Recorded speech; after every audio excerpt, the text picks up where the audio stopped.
The Tampa Theatre is about to turn 100 years old. Have you grown up visiting the historic cinema in downtown Tampa? Do you remember it being taken over by the city when it fell into disrepair?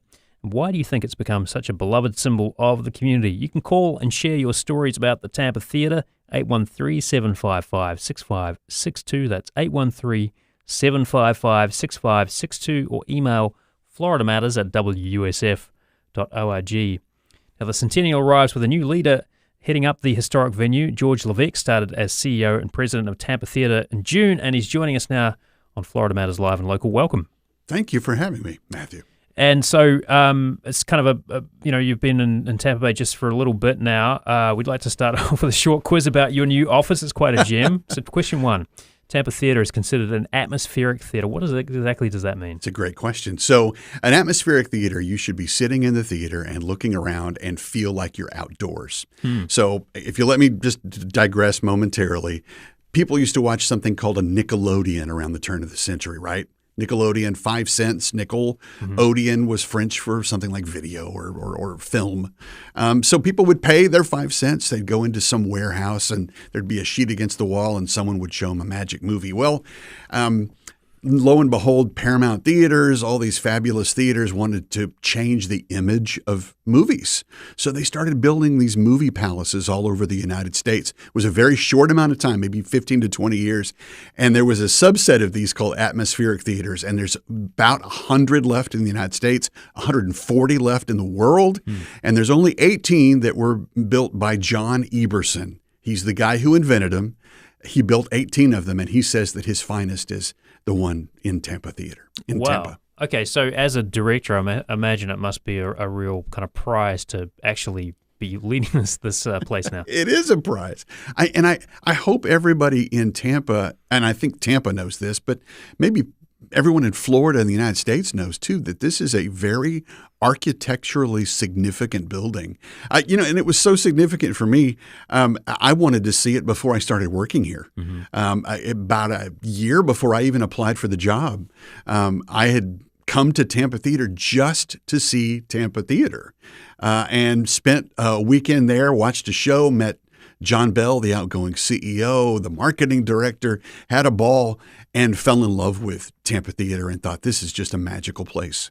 Okay, question two. Tampa Theatre has a lot of special details you wouldn't see in a modern cinema. What can you tell us about the one that rises from underneath the stage? Oh, you're talking about the mighty Wurlitzer. So it is an organ. And you may, maybe you go to an old church and you're familiar with an organ.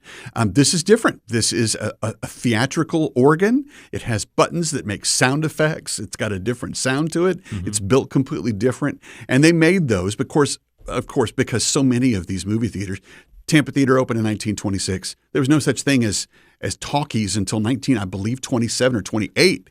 So only silent films were out there. So they built these Wurlitzer organs so that, it was anything but a silent movie.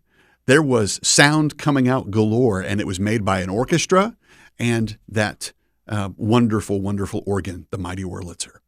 Given the kind of the age of the organ and the fact that they're quite rare, is it hard to find people to play them, let alone kind of maintain them? Oh my goodness, yes and yes. So there are only 6 theaters in the United States that still have their original organ, and we're one of those 6.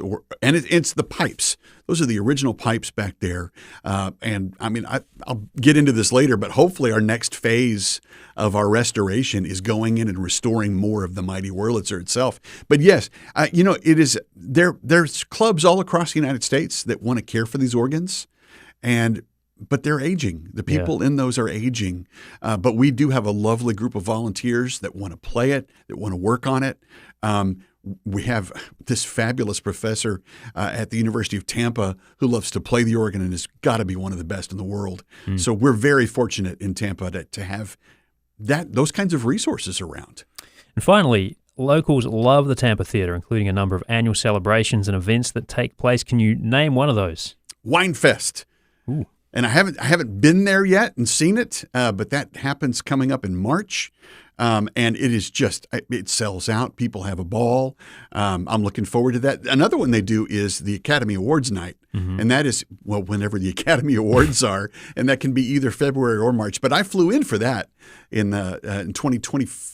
25 or 24, and had a ball. Wore my tuxedo and got in the limousine and got to walk the red carpet, and had a great night there. Yeah, I understand they also have something called the Cat Video Fest, annual compilation screening supporting animal shelters, which is kind of a cool thing. Yeah, it is shocking to me. I mean, it's not. I have cats. I love cats, but it sold out last year. They sold over 1,200 tickets to see Cat Video Fest. The last couple of years, it's had killer crowds. This year, of course, we're in the middle of a $24.5 million, $30 million restoration. So the Duncan, which is the big theater that seats 1,200 plus, that's closed right now for the restoration. So it's showing in what's called the Taylor, which is a secondary theater we have. It seats about 40, 45. And I don't remember how many screenings we had of Cat Video Fest, but it was 14 or 15, and they were all pretty much sold out. Well, you passed that quiz with flying colours, sir, so well done. Thank you, sir. Now, if you're a Tampa Theatre junkie, what questions do you have for the new man in charge? Maybe you've got some suggestions for shows or changes to the venue. Give us a call, 813-755-6562. That's 813-755-6562, or email FloridaMatters@WUSF.org. Back to the restoration, because the theatre is closed at the moment. It's going to reopen fairly soon, though. We've seen estimates between $20 and $30 million. Can you kind of give us a sense of the cost and what exactly has been done? Yeah, it's about $30.5 million. Right now, we're in the middle or the end of phase one, which is $24.5 million. And then very soon, we'll try to come up with that other six and a half, and begin that second phase. But right now, it is just top to bottom. So when you walk in the theater, all of the walls are being repainted. They're going back to the original colors. You know, inside the Tampa Theater, the number of colors that John Eberson used to make it look the way it did is ludicrous. And he said he was inspired by Florida fauna. He looked around and saw all the living, the flowers, the trees, and that is what spawned his interest in the colors that he put all over there. But they went through there a few years ago with, going through forensically, looking at each layer so that we could get back to the original colors. And that was a big portion of what they did. But instruments have been taken off, big, huge lighting instruments that hung down. They've been sent off to St. Louis, where they have been completely restored. They're about to go back up.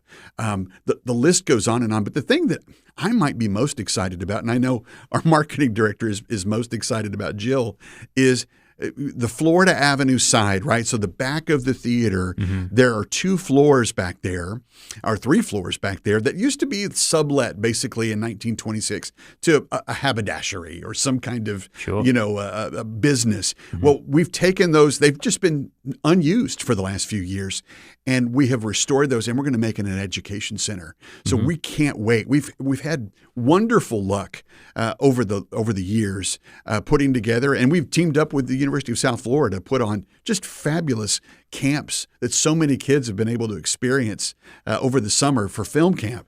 How do we expand that? And we'll have the space to do it year round. So education is going to be a part of what we do. Indeed. Now, the 100th birthday is in October, and you're planning a weekend around that. Is it going to be ready by then?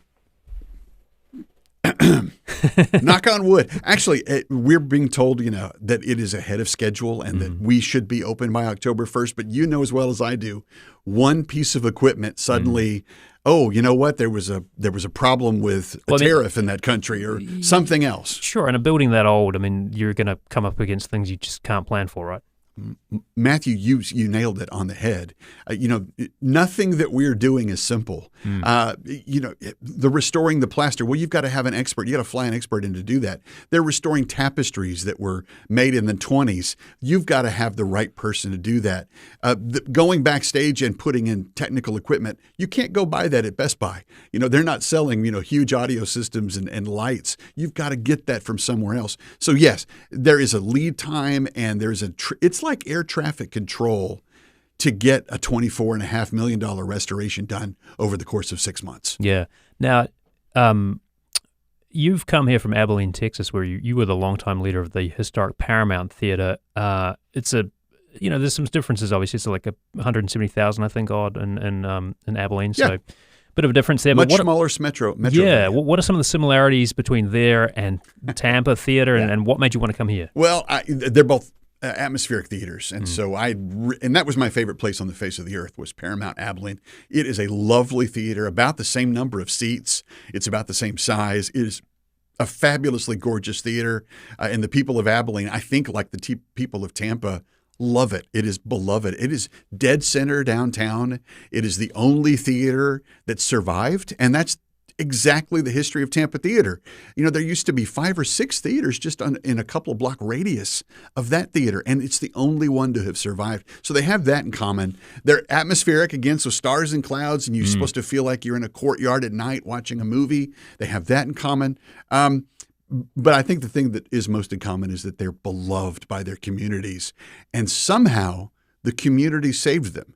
And I can't express how rare that is, because most of these theaters are gone. Most of them are either mowed down to turn into parking lots. You get into the 60s and 70s, and downtowns all over America suffered. Yeah. People wanted to go to the outskirts, to multiplex theaters. They wanted to go to malls. Downtowns were vacant ghost lands, and Broadway suffered the same kind of fate in the 60s and 70s. So the fact that that theater is still in such incredible shape through those hard decades is a testament to the people of Tampa. All right, and you mentioned John Bell earlier, who led the nonprofit for 40 years. So you've got quite a task on your hands, but it sounds like you're the person to sort of lead this into the future. Well, Matthew, I think there's a textbook that says that you should take over for a beloved person because you want to be compared to the person behind that left before you.